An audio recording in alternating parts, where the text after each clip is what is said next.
What is going on, everybody? Welcome to another episode of GLE. Today, I am excited for my guest. But first, if you haven't already, please follow, subscribe, share the show. These shows only grow by word of mouth, and it's up to you in the GLE network to get the word out there to help the show grow. So if you get value from the show, give us a value exchange, share the show out to someone who can appreciate it. And we'd sure appreciate it. On today's show, we've got a really special guest. She is a leadership keynote speaker, life and leadership coach, personal performance mentor, author, changemaker, podcast host. She studied at the University of Information Technology and Management at, I'm going to butcher it, Rzeszow, Poland? Yes. Over in Poland. Nobody knows where is it. And I am so thrilled to have Beata Seweryn-Reid. Welcome to GLE. Woo! You got it. Thank you.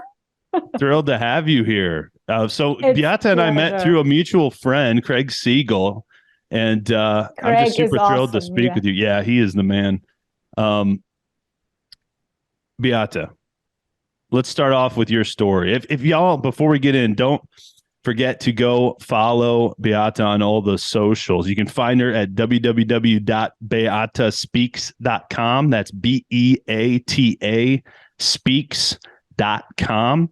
You can get to all her socials and contact her there. But let's dive right in, Beata, with your story. How did you become a leadership coach? And I'd love to hear some of the story of growing up in Poland. Well, it's all where it started, right?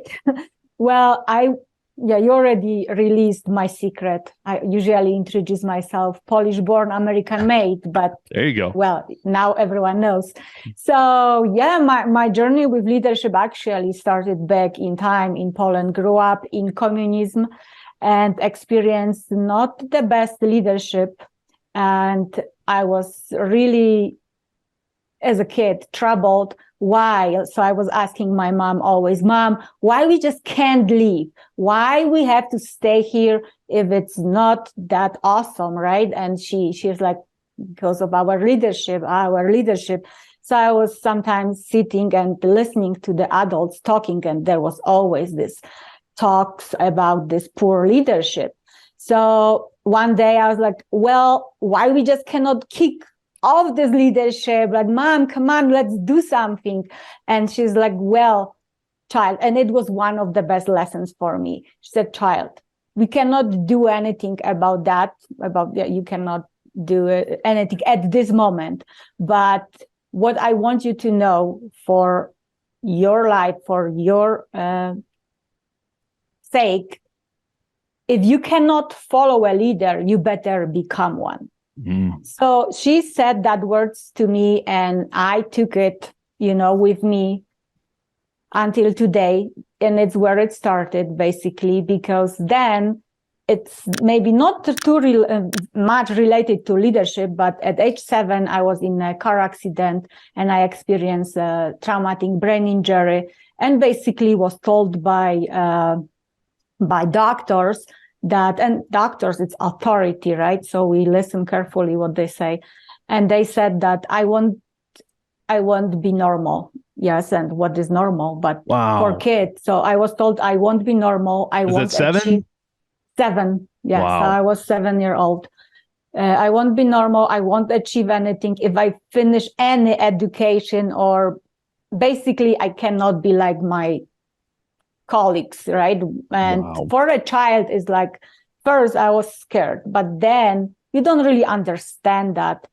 And these words, of course, in a child mind, I didn't understand everything, but I understood that if I want to be normal, whatever normal means, or I was looking at my colleagues, like at least to be like them and join them back, because I had to stop my school and I was homeschooled or craziness. And if I want to be at least like them, I have to do something, and it's my responsibility to get there. And I have to prove myself that they were wrong. I don't want to prove them, and I don't know how I knew it, but I knew it, that I have to prove myself, not them, that I can do whatever I want. And it was the beginning of my leadership. And then everything, of course, I did everything what they said that you can't. They said you cannot run, you cannot watch TV, you cannot read. I was doing everything, sometimes secretly, because of course, mom was scared, my family was scared for my health. So when nobody was watching, I was passing crossing this safety zones, and like, well, nothing happens here, so what else I can do? So I became the fastest runner at school. I joined them back, so it was great. But it all goes back to this self-leadership, and I had to find it not out there. I had to find it in me. In me. That's why I love talking about leadership that starts within. It all starts with you, and it starts within. And it's what I do with my leaders, because I noticed that many of the leaders, they go outside and look and search for something outside that can be found only within. I love that. Yes. I absolutely love that, Beata. God bless you for overcoming that adversity. It makes me absolutely sick to hear you talk about what those doctors told you as a child. I can't imagine telling a young child that, and the fact that you were able to cling to your identity and overcome and know that you were not powerless but powerful. I just really admire that. It's absolutely incredible, Beata. I was a little rebel, Well, I think, it's funny. I think there's a common trend of that amongst most successful people. And guy I follow, Andy Frisella, talks about having a chip on his shoulder. And, when little things, that's not a little thing, but when things like that happen, you just kind of, you put it in your chip on your shoulder, and it just gets a little bigger. And you kind of walk around sort of always carrying this chip on your shoulder, which, I think most successful people kind of maybe have had something like that happen to them, where they were discouraged or told they couldn't do it, or they got that chip. Is that way off from what you had, kind of wanting to prove those doctors wrong? I would definitely agree with that. And again, I had to prove myself that they are wrong. So I had to do me, I had to be me, and, go as far as I can, reach as high as I can. Even I'm small, really, believe me, and not tall. But I was big dreamer, and I think I had very encouraging mom. So even it was tough times, communism, not everyone knows what does it mean, but I was the youngest of four. She had a lot to really handle, but she was very open-minded for that time.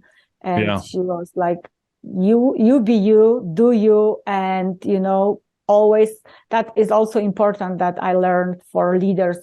And at that time for me, never stop learning, never stop educate yourself about yourself. So you have to know yourself so well that nobody can tell you that you are less. Right. I love that. Know yourself so well that no one can tell you you're less. I think, it seems like you were just tired of being helpless, or maybe even refused to be helpless. And it seems like today, I definitely refused. Yeah. It seems like today, with everything going on with authorities like doctors telling us things that we must do or should do, otherwise we're not going to survive or be able to be healthy, or, we've got all these voices telling us things like that doctor told you, right, about our identity. It seems like a lot of people in their jobs and in their communities probably feel helpless. And this is something, I think everybody's felt at one point in time. What would you say to those folks out there maybe struggling with that, who feel like, oh, little old me, I'm not big enough to make an impact in the world? What would you say to them?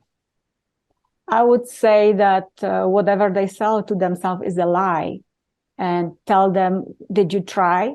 Because if you never tried, if you never tried to go outside of this limiting belief, limiting story that very often is not even yours, because it comes from community, from the childhood, wherever, Did you try to go outside of that comfort zone? Mhm. How many times? Did you try different approach? Yeah, because if the funny thing about us humans is that we do the same things over and over again, and we expect different results, and it's how it works. And the other thing is, I really encourage everyone, and I promote independent thinking. Like, think for yourself. Did you notice that so many people, they are not able to think for themselves because it's too tiring, because it's too much. They go Google stuff, and whoever they see as an authority, like doctors, they subscribe to you, whatever medicine, and you trust and believe, like, try different stuff, try something more healthy. And all you can do is think for yourself and try different path that they show you. Yeah, I love that. I absolutely love that. Think it for yourself. Most people don't realize how much we've been influenced by external thoughts. And that, I think you're exactly right. Most people, they probably don't even realize that they don't think for themselves. They don't even really know how to question and to really think. And I know you've done some in your work overcoming some of the challenges in your life. I know you've done some journaling and some writing. And I love how Jordan Peterson talks about how writing is formalized thinking. And, I don't think many people have taken time to really formalize their thoughts and opinions on what they truly believe and what their core values are and what they're even about. So I talk about writing and how that helped you, and maybe give people some tips on how they might approach writing to help them grow and think for themselves. Absolutely. So I moved to United States, and it was another crazy story. But so I moved to United States, and so you think that when you move to different environment, and the one that you were trying to go away from is behind you, but it's about thinking. Physically, I moved to new environment, but everything else, all the stories that were in my head came with me, right? So wherever you go, there you are, like the whole you, with all the BS that you are. I always say, they let me take on the plane one suitcase, but I was really carrying a lot on my shoulders with me. That, my gosh, so many suitcases, right? Lots of baggage, huh? A lot of baggage. And so I had to adapt to this new environment, and it was challenging. Not everyone loves immigrants, right? Not everyone is so open. And also it's what I was focusing on. They don't like me because I'm not normal. I don't belong because maybe I'm not normal, my accent. So this childhood thing, even I was aware about that, was coming back when I was facing new challenges. And at that time, it was tough, and the whole thing, it was too much. And I decided that, well, it's very hard to see from the inside of the box or the inside of the picture. I need someone else, some mentor, some coach to help me to where do I go from here? Like, it was just me. I didn't come with the family. It was just me, little Polish girl that decided to go to America. So I found, and it was funny actually. I was listening to the podcast, and there was some lady, random podcast, and there is a lady talking about coaching, but also coaching through journaling. And it like brought my attention, like, oh my gosh, I like what she's saying. And she said at the end that they have some kind of promotion that you can fill out the application and you have 15 minutes like free coaching with them. And so I started, and why I mentioned that, because so many of us is doing it. We start something, but then our little voice, a little fear is saying, no, it's not for you. So I started filling out this application, and then I stopped. I got busy, all the distractions, whatever you call distractions. I found the reason why I don't want to do it. And a couple of days later, I received email from them, very nice. Hey, we see that you started filling out that application, but you never finished. And then my leader and ego, show up and it's like, oh my gosh, they cut me. I didn't do something that I committed to at the beginning. So I fill it out, finished, sent, had this conversation and signed up eventually and had, I think it was 12 weeks or 1 year, I don't know, coaching. Oh, wow. It was frame of mind coaching, and they are based in Canada, but it was the best coaching in my life. Really? And I also signed up and became certified with them through this methodology. Okay. And what was the beautiful part of it? It was this writing. You were basically, it was like you were writing online, but like this journal was speaking back to you, because every time you write, this coach was receiving your whatever you were sharing, and they were replying and asking questions and going deeper and deeper.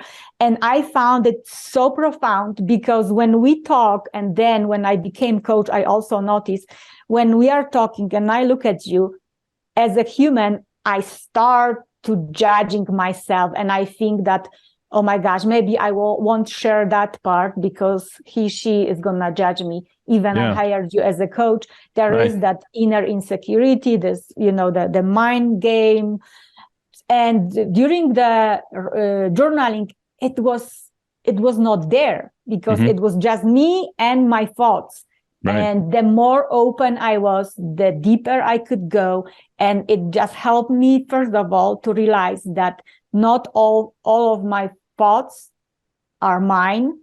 Not all my stories are mine, to really narrow where they come from and why I should pay attention to. I always kind of joke, but it's not really joke with my coaches, like, because someone said something that you are not too smart, or maybe you are not too old, too small, whatever, that you are just not enough for whatever your dream is. And it's like, okay, so who are those people? So mom, dad, whatever. It's like, okay, and what did they achieve in their life? Like, what kind of experts are they? And very often it's like, no, nothing. Like they are not nothing, but not too much, right? Some of them never even left their village or town. Right. And I always think about my neighbor that never left our small village, but he is the biggest advisor for everyone. Of course. And anyway, so I always like, what kind of experts are they? Right. If they are not, why would you listen to them? Go and talk to people who already walk your path, achieve what you want to achieve, and ask them if you can do it or you can do it. Should I, like, if all your inner talk, if you ever want to confirm, if you need confirmation, permission to do or follow your dream, go and talk to people that already are there. And it's what leaders do, right? Advice. Yeah. It's what leaders do. We don't listen to some, I don't know. I mean, we are kind and we say, thank you so much for your advice. Let me check for myself. Well, right? some leaders do. Some are a little harsher, maybe. We are talking about true leaders, right? Maybe leading with a little bit of love. Right. Okay. No, I love that. I was just talking with Daniel Gomez. I don't know if you know Daniel. I know Daniel. Yes. I love that. I listened to you. Yeah. He had me on his show the other day, and we were just talking about that same topic, how, it's so easy, especially folks that love us, or like your friend in the small town, and they probably have the best intentions. They probably really do at least think that they want what's best for you. But most often that advice comes from a place of fear in them. Right. And so, and that fear, one of my greatest mentors, Greg Francis, he talks about how that fear always masquerades as wisdom. Yes. Right. It's always someone who is, wise or experienced or, in a position of authority over you. that's trying to help you with their wise counsel advice. But like you said, if they don't have those results in that area of life that you want, Right. why would you listen to their advice? Exactly. How could they possibly give you good advice? Yeah. You know, I love that. I absolutely love that. And, you know, I've kind of struggled with this. It's sort of kind of just taking that one step further. You hear the Kanye Wests, you know, you hear the Sean Whalens, right? Like I'm you know, I like so and so, I like so and so, but I like me best. Or, you know, F them all. Like, I don't care what other people think. I'm going to do what I want. Right. And that mentality at first, and it used to do the same for me. It used to really turn me off. I think it turns a lot of people off. Like it's a prideful, arrogant thing. But to me, it's almost a confidence in one's true identity. How would you frame that mentality of being able to let go of other people's opinions and start trusting your own opinion, or valuing your own opinion as much or more than other people's opinion? Well, first of all, because you mentioned Kanye West and all this fancy people, well, I would not compare myself to them, right? But whoever you listen to, whoever's opinions, always think that if your action that you want to achieve with it, or the identity that you think you wanna apply to, because everyone has different identity, right? And maybe you like this fancy people and it's like, oh, I want to be like him, or I want to be like her. But is it coming from ego, or is it coming from your heart? Because is it coming from ego, it's for, you know, the leader that get the position, and it's leading because of the title, not because of the passion. And when you lead and when you want to grow from your heart, it's because you want to bring some difference to this world. So that's the identity that I want to apply. So I always go back to, and we mentioned that the values. What are my values? And do I want to change it? Like and hardly ever you can change your values, but usually your values are really embodied with you from when you were a child. And if they are not serving you, yes. But like, look at me, and I have to tell a little bit of my personal story here. About identity. I was in a relationship back in Poland for 11 years, and it ended. My fiance walked out with another girl. So it ended. I didn't expect it. And for a while, I felt like I lost my identity. I didn't know who I am, because, and it was great realization that I stopped at some point being myself and took on our, as a couple, identity. And it was crazy. And so now I feel the best what could happen, it was that he left, because I would be someone who I'm not really are. So opinions of others, family dynamics, friendships, it all impacts our identity. So I like to, when I talk to my clients, I like to tell them, take a step back, and really it's about educating yourself about yourself, who you are. And you became that person because you really want it, or because you got used to how other people see you. Right. I absolutely love that. I can relate to it, you know, as I've embarked on my entrepreneurial journey over the last 3 years. You know, I think the world is kind of designed to make you conform, right? People post on social media, and what do they want? They want likes, they want follows, they want what everybody likes, and what's trending right now, right? At work, and, you know, if you're an employee, you know, it's really easy to become a yes man, yes woman. Oh my goodness. And just do what your boss wants you to do, and not have your own opinion and own identity, even in that corporate type environment. right? So, Absolutely. I love how you focused on your values like that. I think it's so key for people to get really real. And I've had to do this over the last few years, just get really clear. What are my core values, and how does that impact my daily life? I want to go back to you had some really good mindset around writing and stories, and it reminded me of sort of the, how easy it is for people in the social media world to sit behind a computer and say things typing that they would never verbally communicate to someone in a conversation. And so, it really got me thinking just about how powerful that sitting down and actually writing, as opposed to, talking with people, therapy type stuff. I'm not necessarily a huge advocate of therapy per se, but I know it's helped a lot of people and can help people. But I think that writing piece is just very different, and probably to the reason you said, it probably helps you get deeper and formulate those thoughts in a deeper way than you might. And I really liked how you said you don't have to believe your thoughts. I think Ed Milet, if you know Ed, talks about that. Not all your thoughts are true, and you don't have to believe your there thoughts. Is a saying, no, or not all your thoughts are facts. Yes. Right. Yeah. So I absolutely love that. I wanted to highlight those things because I just think that's such good wisdom for people to know, and I'm really glad you brought that up.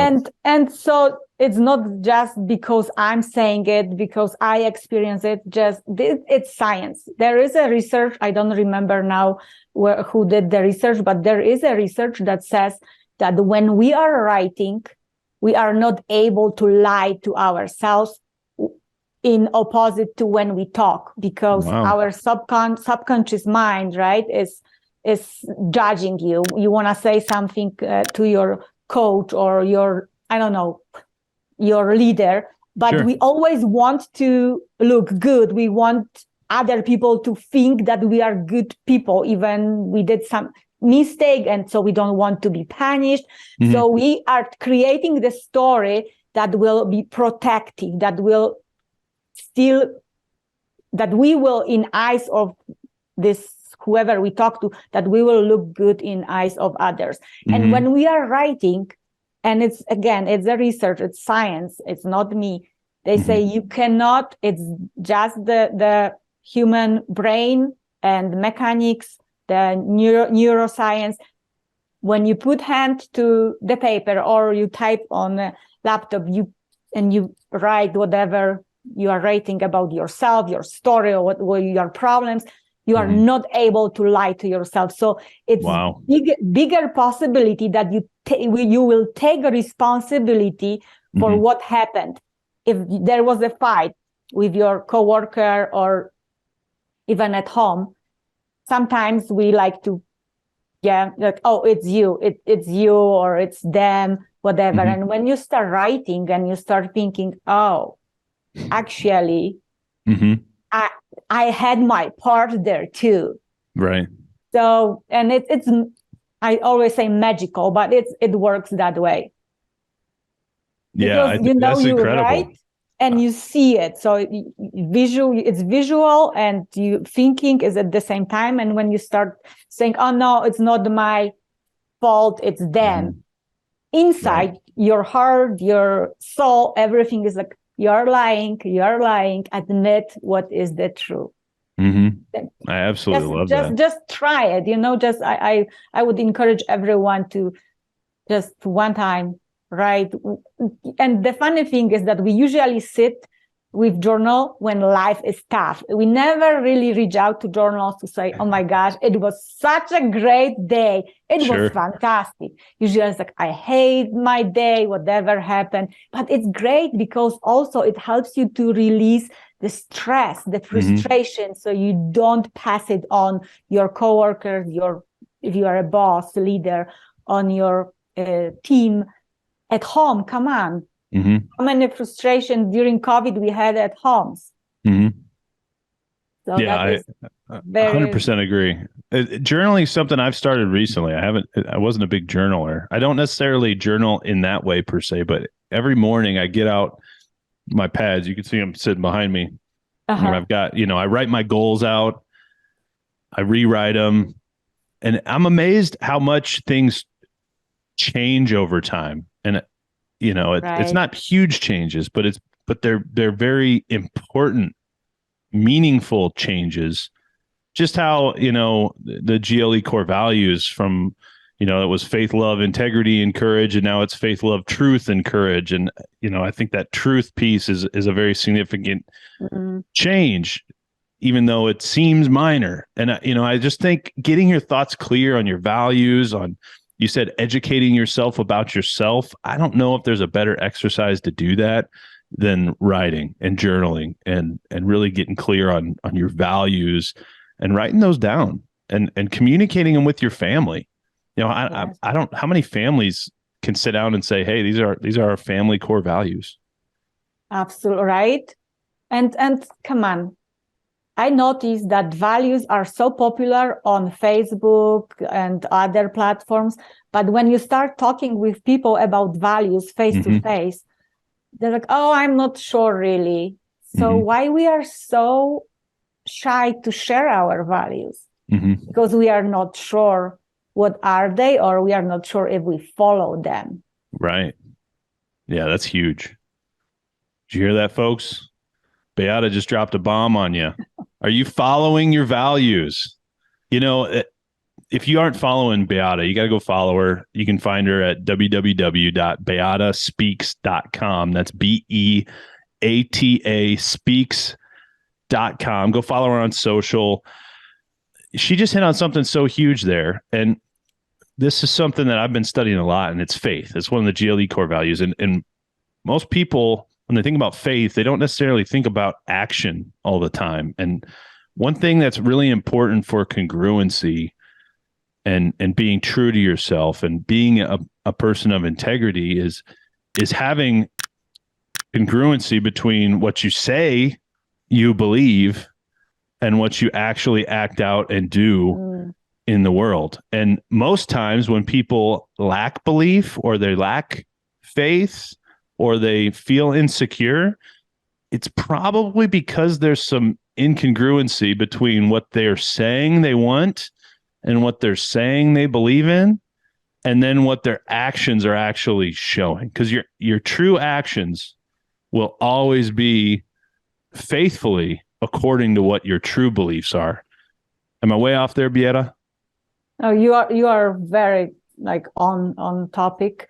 Just I think what I experience when I talk to leaders and other people, that faith, at least in this country, when I started living here, and love, we use it so commonly that I think at some point people lose the understanding of what we can say definition, but we have to, you don't, whatever definition on faith is, do you really feel it? Like, we have to feel it. It's also, you cannot describe love, you have to feel it.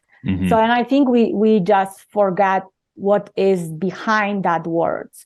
That's why there is that disagreement between what we really think, what we really believe in, and what we really do. And it's and trust. Oh my gosh, trust is the number one skill and the quality of leaders, right? Because without that, nobody will follow you. Nobody will follow whatever you say. I always say, do you walk your talk? Because you can say whatever you want, but if I don't see you really doing the same stuff, what you are talking to me about, then there is no respect. I don't trust you. Or you might say one and the next day you might say something different. Right. There is no trust. And faith for me is very related to trust. I believe in myself, but I also want to believe in you as my leader. Otherwise, I don't feel like I should follow you. Why? Yeah, right on. Trust. How can you trust somebody who isn't trustworthy? Yeah, right? that also relates to respect. They're all right. Sure. Like, I lose my respect. You are just blah blah blah talker, and that's it. So I'm not looking for leaders like that. Let me ask you a question on trust, because I've taken some time to try to wrap my head around this. It's something. Have you ever listened to Gary Vaynerchuk's stuff? Gary V. I used to listen more, now less, but yes, Yeah. I know him. Yeah.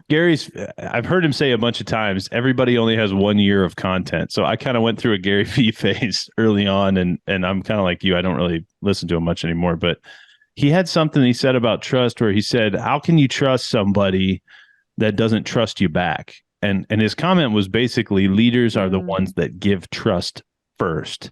Absolutely. Which I thought was a really interesting concept. Do you have any comments or thoughts on that? You just said it. Like, if you're a leader and you don't trust me as your employee, I don't know, assistant, as your team member, if you don't trust that I have all the skills needed to do my job, then why I am here? I don't feel, as an employee, I don't feel encouraged. I don't seek to take this extra step, the extra mile. I'm not motivated. I don't even know why I am here, right? So you have to give me a trust. And sometimes when there is a new employee, you don't know if you can trust that person, but you have to give that extra trust, and for whatever amount of time, and also trust that if I fail at something, if I will make mistake, please correct me. Don't yell at me. Don't tell me that I'm stupid, or let's go and find another job, because I heard about leaders like that as well. Tell me what I did or how I can do it better. Don't just, discourage me with bad language and discourage words. Yeah. Nothing like a bad leader to make you appreciate the good ones that you had. But look at the kids, right? Like, if parents, what the most successful people, very often I hear they had amazing parents that 100%. They were encouraging, and when they did some mistakes, we call it they fail at something, at athletes, right? The parents were not saying you are stupid, you better stay home. It's like, okay, next time do it better. So the trust, the faith in their kid was so high that kid took it, right? I think one of my mentors, I don't remember exact words, but said, borrow my belief, and just follow your dreams, because I believe in you. I trust in you. I love that. So do it if you are a leader, you're a parent. And if I can just bring this back here too, because when I talk about leaders, I don't think only about organizations. Right. We are all leaders. And how did I learn that? Also through one of my mentors. I said, I'm not a leader. I don't have anyone who works for me. And he said, oh, really? So go to the mirror and ask every morning, who is leading that person? We are all leaders. We influence somebody every single day. Parents are influencing their kids. We influence our friends, employees, co-workers. So we are all leaders. I think we forgot about that very often. And I love it. There is that saying also that you're a leader, doesn't matter in what chair are you sitting.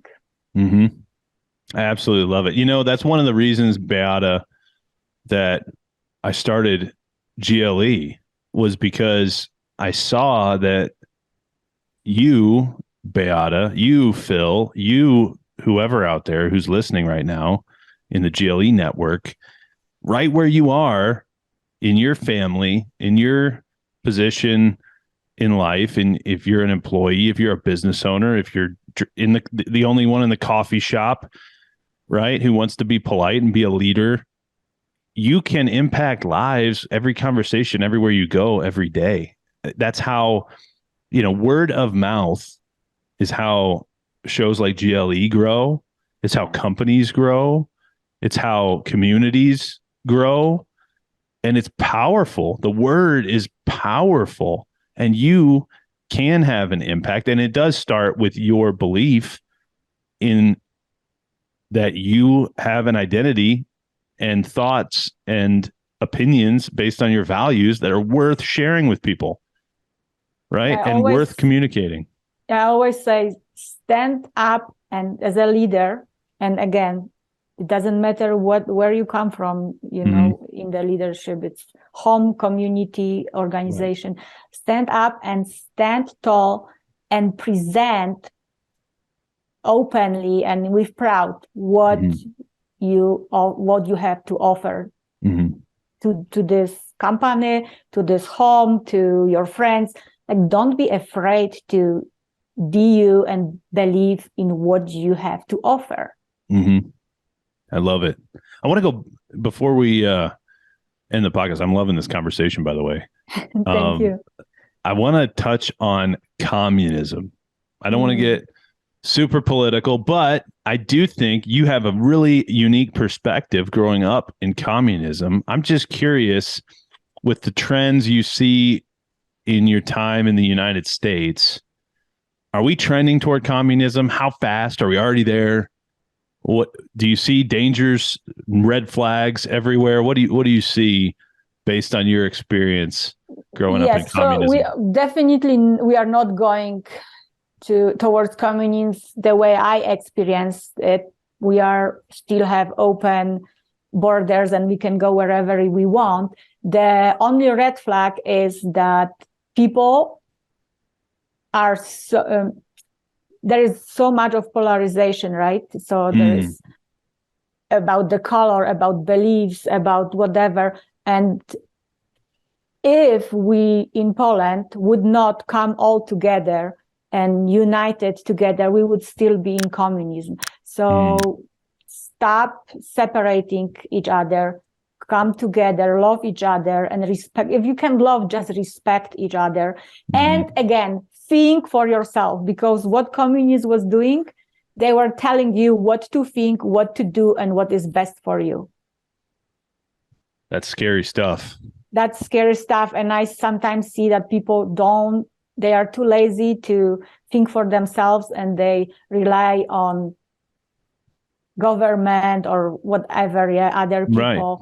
Or their identity is so weak that even though they know something's wrong, and even though they wouldn't necessarily want to do something they're being told to do, they still cave in and do it anyway. Yeah. Right? They're so they believe those lies so much about their identity that they don't value their own opinion enough to stand up where they are, like you were just saying.